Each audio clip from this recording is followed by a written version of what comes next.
The gunshot echoed through the evening air as Zara Reeves clutched her husband's cold hand, watching helplessly as life drained from his eyes in the dusty street of Whispering Creek, Colorado. April 1878 would forever be etched in her memory as the month that transformed her from a loving wife to a widow before her 25th birthday. 3 years later, Zara's once bright eyes had dulled, carrying the weight of loss and the struggle to maintain the small homestead she and Thomas had built together. Her slender frame had grown gaunt, her chestnut hair often hastily tied back as she worked tirelessly to survive on the unforgiving frontier.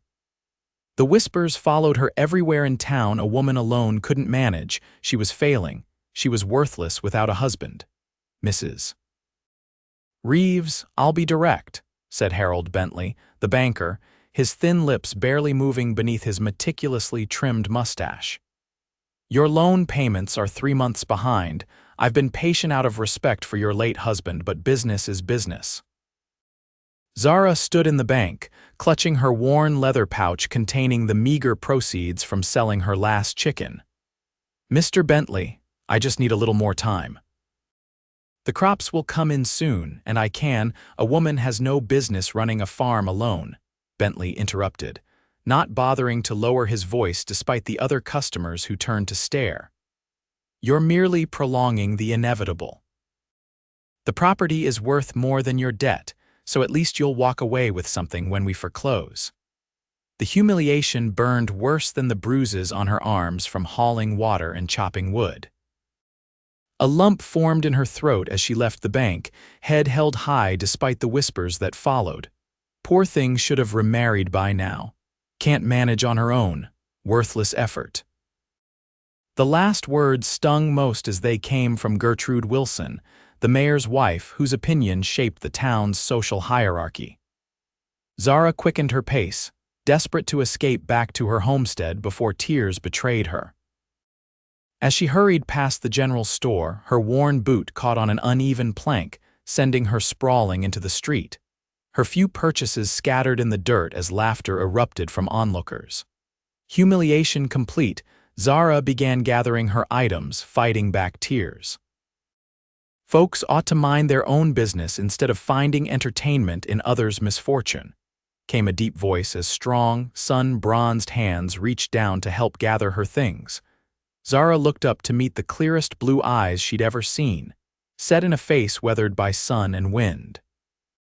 The stranger wore the dust of the trail, his clothes practical and worn, but there was something in his steady gaze that made her breath catch.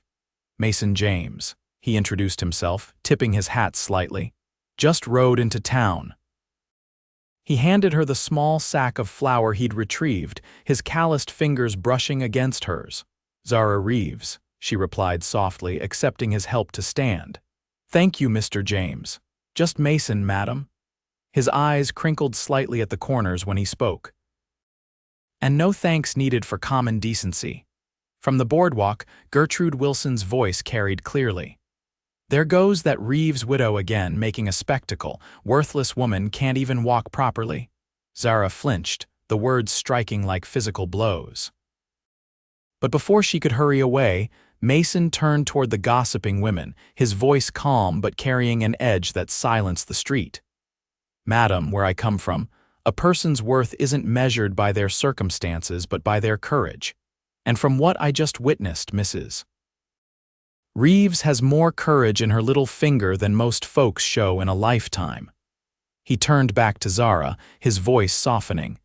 May I help you with your packages to wherever you're headed?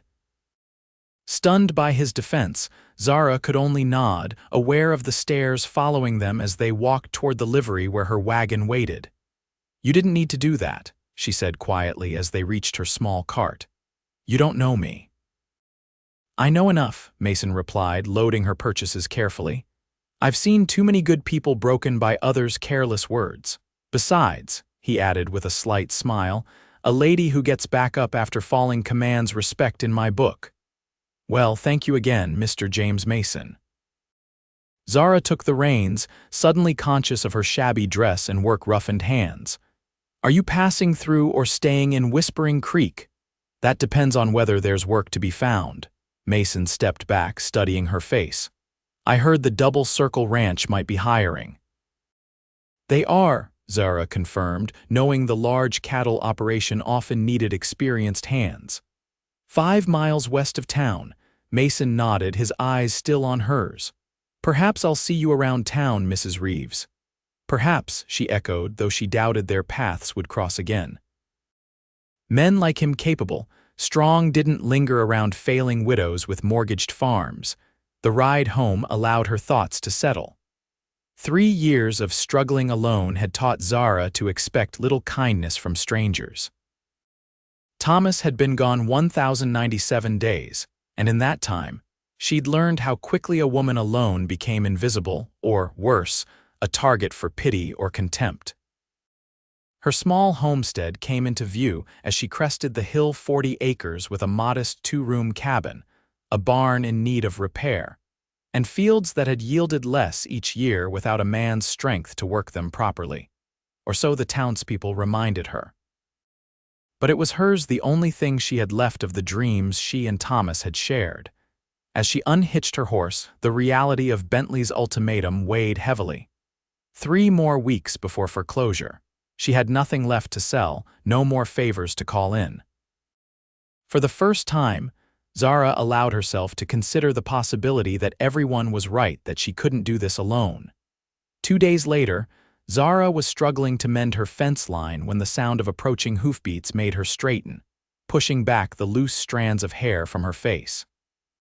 To her surprise, Mason James rode toward her, looking more settled than he had in town but still carrying himself with that quiet alertness she'd noticed before.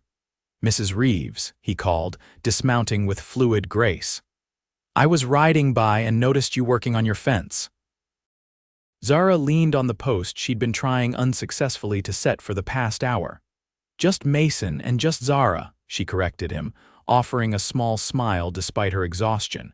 And yes, the fence doesn't seem to want to cooperate today. Mason surveyed her work. Got hired on at Double Circle, but it's my day off. Would you mind if I lent a hand? Seems a shame to waste good daylight struggling when 4 hands could make quicker work than 2. Pride warred with practicality in Zara's mind. I can't pay you, she said finally. I wouldn't want to mislead you on that account. Not asking for payment, Mason replied easily, already removing his coat, just being neighborly. Besides, I've been sitting a saddle for days. Might feel good to work different muscles. For the next few hours, they worked side by side, resetting posts and stretching wire. Mason was efficient without being showy, and Zara found herself matching his pace, grateful for the help but determined not to appear weak. You've done this before, Mason observed as they paused to drink from the water jug she'd brought.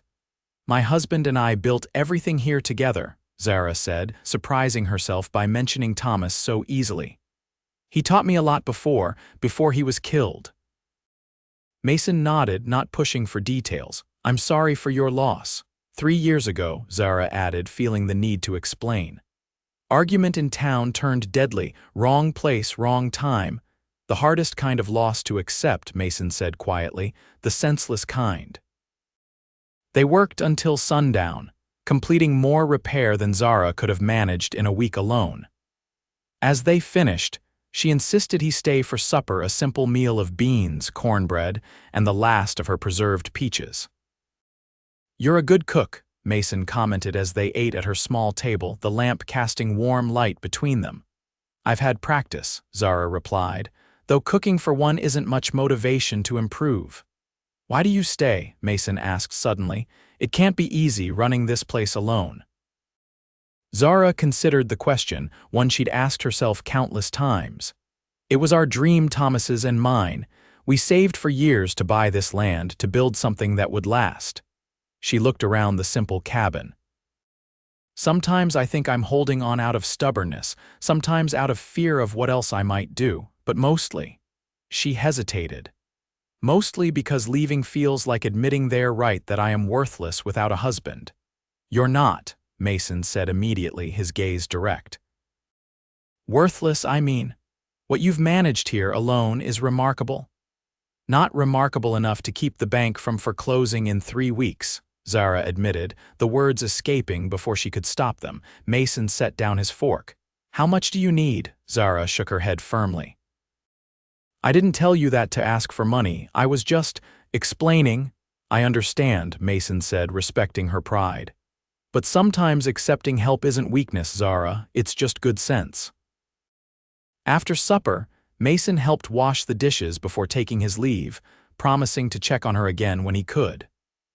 Zara stood on her porch, watching him ride away in the gathering darkness, an unfamiliar feeling stirring in her chest, something between hope and confusion. Over the next 2 weeks, Mason appeared regularly on his days off, helping with repairs she couldn't manage alone. Each time, Zara cooked for him, and they talked about her life before Thomas's death, about Mason's years drifting from ranch to ranch across the West, about books they'd read and places they'd seen. She learned he was 32, had fought briefly in the war as a very young man, and had spent the years since working cattle from Texas to Montana. He'd never married, never stayed in one place long enough to put down roots. His hands were skilled and gentle, whether calming a spooked horse or carefully replacing a broken window pane in her cabin. "Why are you helping me?" Zara asked one evening as they sat on her porch, watching the sunset paint the prairie in gold and purple. The foreclosure was just 5 days away now, a fact she tried not to dwell on. Mason was quiet for a moment. "When I first saw you in town, there was something about you that reminded me of my mother. She was widowed young too, tried to keep our small place going in Kansas." His voice grew softer. "Nobody helped her. We lost everything. She died still believing she'd failed." "I'm sorry," Zara said, understanding flooding through her. "Don't be. It was a long time ago." Mason turned to face her. "But I promised myself that if I ever saw someone fighting that same battle, I wouldn't just ride past." He hesitated. "And then I got to know you, Zara, and found myself helping for entirely different reasons." The air between them changed, charged with something neither had acknowledged until now. Zara's heart beat faster as Mason's gaze dropped briefly to her lips before he stood, breaking the moment. "It's getting late. I should head back to the ranch," he said, though the sun had barely set. Zara nodded, not trusting her voice. As she watched him ride away, she pressed her hand to her chest, feeling the rapid flutter beneath her fingers. It had been so long since she'd felt anything beyond grief and determination that the awakening emotions both thrilled and terrified her. The next morning, Zara was in her garden when the sound of multiple riders approaching caught her attention. She straightened, shading her eyes against the morning sun, recognizing Mason's tall figure alongside several other men. "Morning, Zara," Mason called, dismounting. "Hope you don't mind the company. These are some of the boys from Double Circle. This is Pete, Samuel, and Charlie." He gestured to the 3 cowboys who tipped their hats politely. "They heard I've been helping out here and they offered to pitch in today." "Seems the foreman gave half the crew the day off." Zara looked at the men skeptically. "That's very kind, but no charity, madam," said the oldest of them, a weathered man with kind eyes. "Mason here says you need your barn roof fixed before the rains come, and between us, we've built or fixed near every barn in 3 counties. Before she could protest further, the men were already unloading tools and materials from the packhorse they'd brought. Mason approached her while the others headed toward the barn. "I know your pride's probably stinging right about now," he said quietly. "But these are good men looking for nothing more than the satisfaction of a job well done and maybe a meal if you're offering." Zara studied his face, finding only sincerity. "Did you tell them about the foreclosure?" "No," Mason shook his head. "That's your business to share or keep private. I only mentioned you were managing alone and could use some help with the heavy work."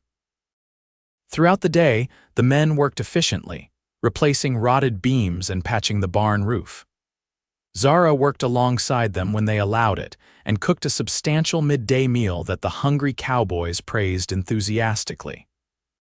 By late afternoon, the barn stood renewed, stronger than it had been in years.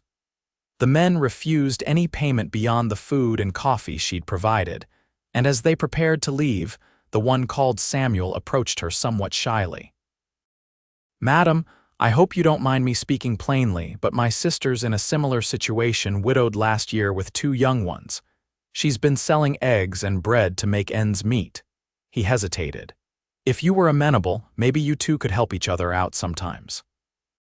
Your land's good for crops, hers has better grazing." Zara blinked in surprise. I'd be happy to meet her," she said, realizing this was the first time in years someone had suggested she might have something valuable to offer rather than just needs to be filled.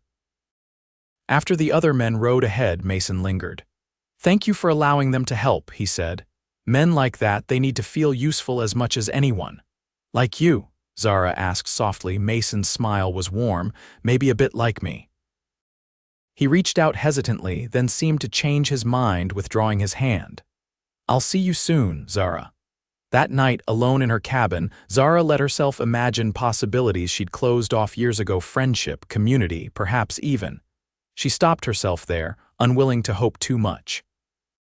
In 4 days, this property might no longer be hers anyway. The following morning, Zara hitched her wagon and headed to town, determined to make one final appeal to Bentley at the bank.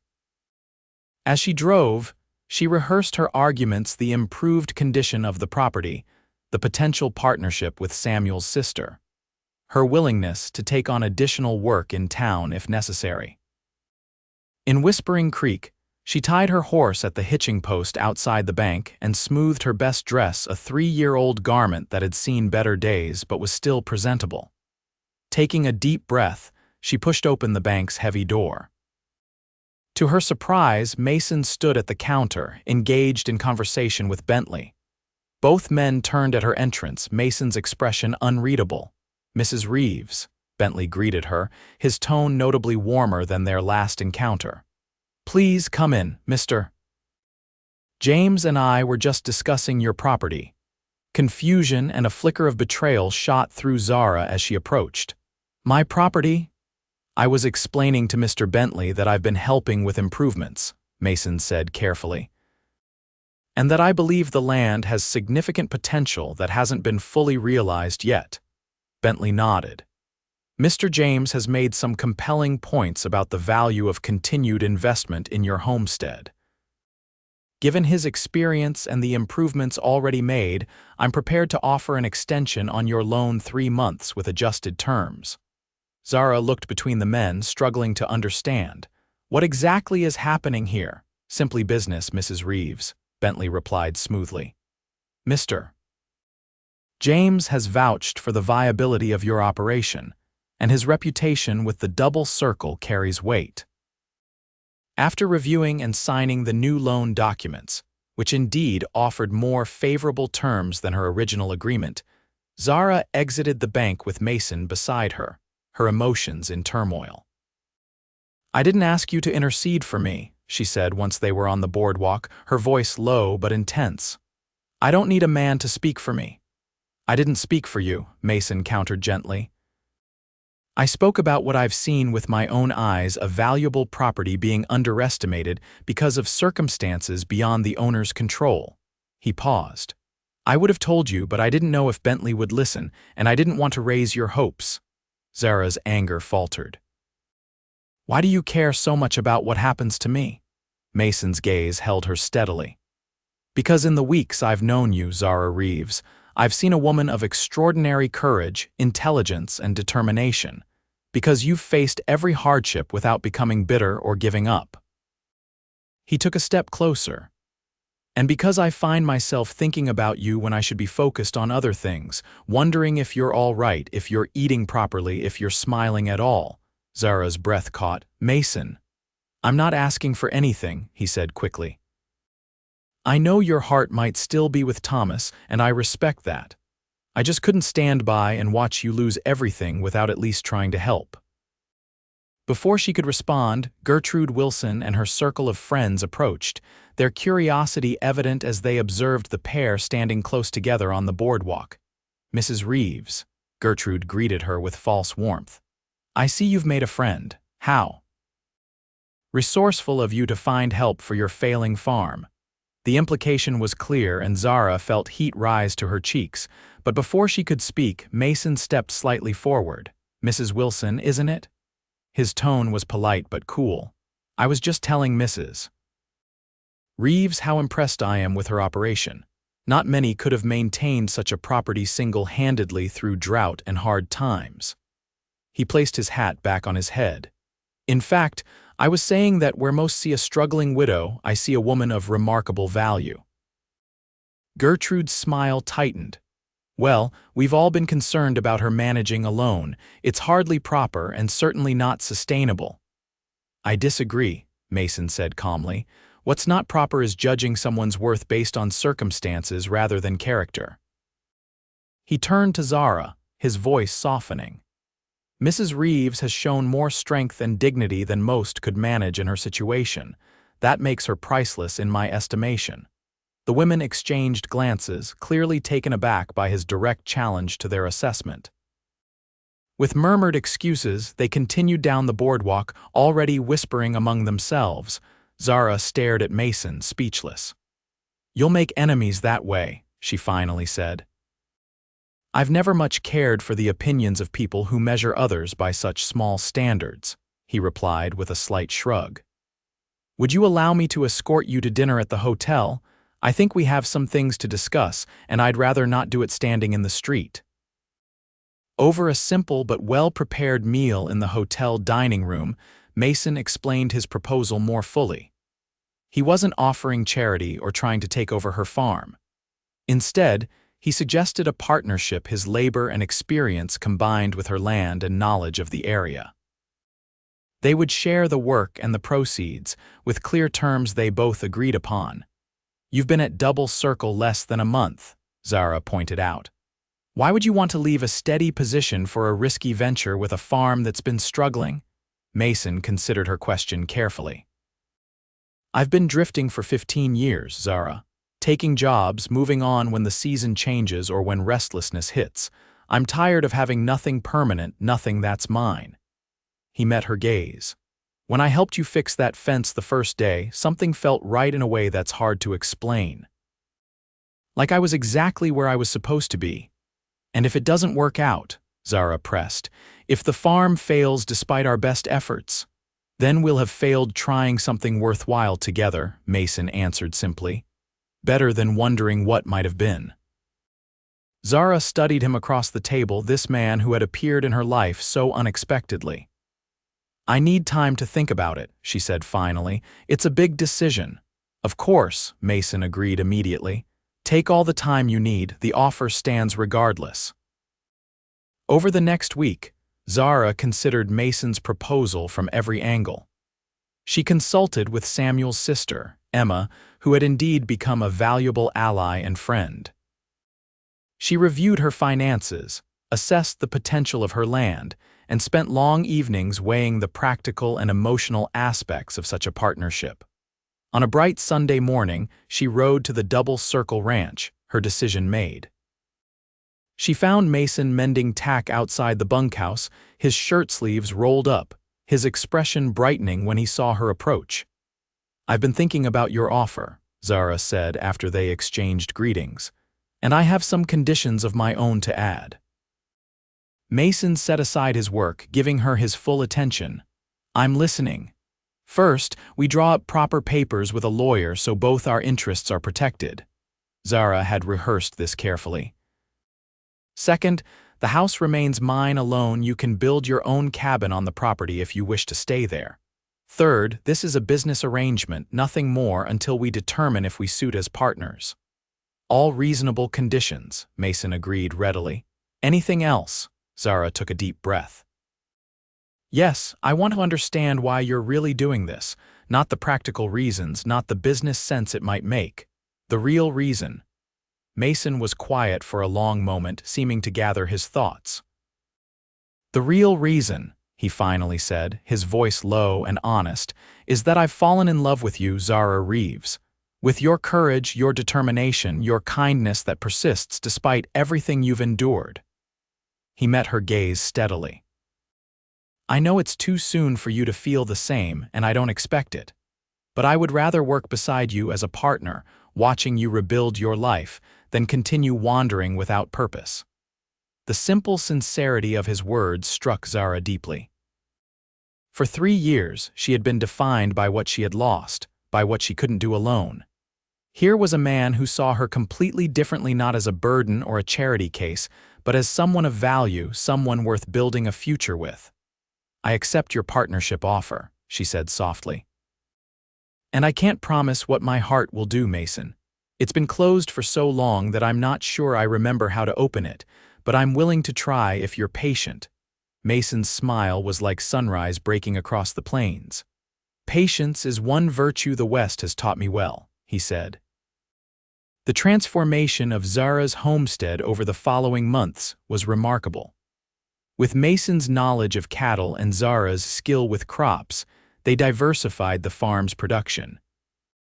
Emma's partnership provided additional opportunities, and by working together, the two women created a small but thriving butter and egg business that supplied the hotel and general store in town. Mason built a small cabin for himself near the barn, respecting Zara's boundaries while remaining close enough to share meals and conversation. They worked side by side through summer heat and autumn harvest, their partnership growing stronger with each challenge they overcame together. As winter approached, Zara found herself watching Mason more often, the way his hands moved confidently over whatever task he undertook. The kindness he showed to animals and people alike, the quiet strength that never demanded acknowledgement. On the anniversary of Thomas's death, Zara visited his grave alone, placing wildflowers on the simple marker. When she returned, she found Mason waiting on her porch, respecting her need for solitude but ready to offer comfort if needed. "I said goodbye today," she told him as they sat together watching the sunset. "Not to Thomas's memory, but to the grief that's been my constant companion." She turned to face Mason fully. "He would have liked you, I think. He always said a person's worth wasn't in their words but in their actions." Mason's hand found hers, their fingers intertwining naturally. "He sounds like a wise man." "He was," Zara agreed, "and he would want me to be happy again." She squeezed Mason's hand. "I think I'm ready to try." Their first kiss came that evening, gentle and questioning at first, then deepening with the feelings that had been growing between them for months. When they pulled apart, Mason's eyes held a question. "Are you sure?" he asked, his voice rough with emotion. "I can wait longer if you need time." Zara shook her head, a sense of rightness settling over her. "I've had enough of waiting, enough of being defined by what I've lost." She touched his face, tracing the line of his jaw. "I want to build something new with you." They were married in the spring, a simple ceremony attended by the friends they'd made Emma and her children, the Cowboys from Double Circle, even some townspeople whose respect they'd earned through their successful partnership. Notably absent were Gertrude Wilson and her circle, though their absence was hardly noticed amid the genuine well-wishes of those who attended. That evening, as they stood on the porch of what was now their shared home, Mason wrapped his arms around Zara from behind, both of them gazing out at the land they'd transformed together. "Happy?" he asked, his breath warm against her ear. Zara turned in his embrace, looking up at the man who had seen value in her when others saw only weakness. "More than I ever thought possible again," she answered truthfully. "You showed me I wasn't worthless after all." Mason's fingers traced the curve of her cheek, his eyes filled with love. "You were never worthless, Zara. Not for a single moment. I just happened to be the one lucky enough to recognize how priceless you truly are." As the stars emerged in the vast Colorado sky, Zara stood in the circle of her husband's arms, her heart full with the knowledge that sometimes life's greatest gifts come after its deepest sorrows, and that being truly seen by someone who loves you is perhaps the most precious gift of all.